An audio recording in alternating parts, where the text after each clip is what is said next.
Valkeakoskesta. Eiku Koskella. Mä sanoisin, että Valkeakoskella on se oikea termi. Eikö ole näin? Joo. Niin ollaan tullut tässä Valkeakoskella ja ihan tulin tuolta Toijalan kautta tänne. Ja siinä sitten kuule matkalla mietittiin, että onpas aikamoista siellä Toijalassa. Että ei ole niin ihanaa kuin täällä Valkeakoskella, niin siitä tämä teema lähtee, että miten ihanaa on Valkeakoskella.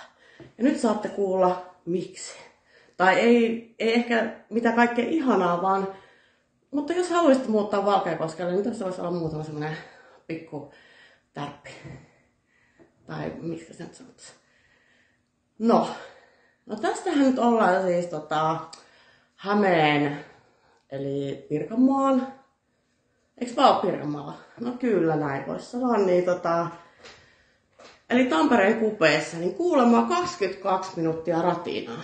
Ja mietin vaan, että millähän vempeleillä. Heillä on saappi. Niin sillä niin ajaneet 22 minuuttia ratinaan. Epäilen, nyt heillä on Mercedes. Niin varmaan Mercedeksellä Valkeakoskelta on matka-aika 22 minuuttia ratinaan. Niin jos omistat Mercedeksen, niin bueno. Mutta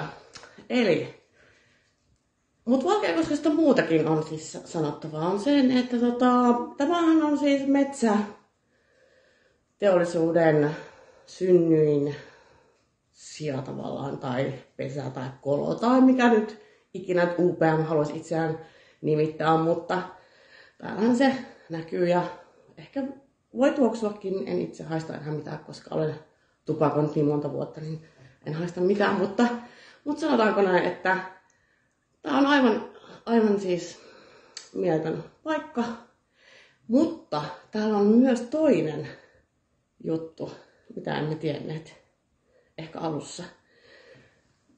Niin, täällä on myös mopojengit. Ja juuri kuulin tuossa, että täällä on niin kuin ihan nuoriso saattaa ajaa tässä todella lähellä Valkeakosken keskustaa niin mupoilla.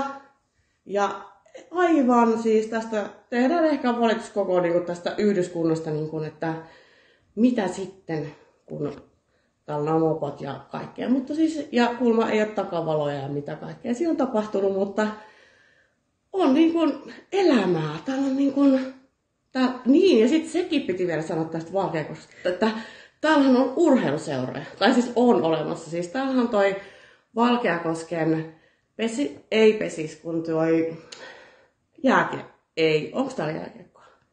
Täällä on jääkiekko, sitten täällä on ei ole Hakamäen. Ota toi Valkeakosken Haka, joo, pesis. Ei, kun siis jalis. Jalkapalloa, siis kyllä. Siis täällä on, jos haluat seurata urheilua, niin täällä on ihan mielettömät mahdollisuudet seurata urheilua. Niin miksi ei Valkeakoski olisi se paikka, missä haluaisit asua? Mopojengit, sitten täällä on nämä urheiluseurat, UPM. Mitä voisi enää niin kuin ihminen tajuta tai haluta? Ja sitten mun just ystävä kertoo, että ne on myymässä niiden omakotitaloa niin kuin todella edullisesti tästä. Haluat ehkä pois täältä Valkeakoskelta, niin, mutta jos olet kiinnostunut Valkeakoskelta, niin hei, nyt olisi elämässä tilaisuus.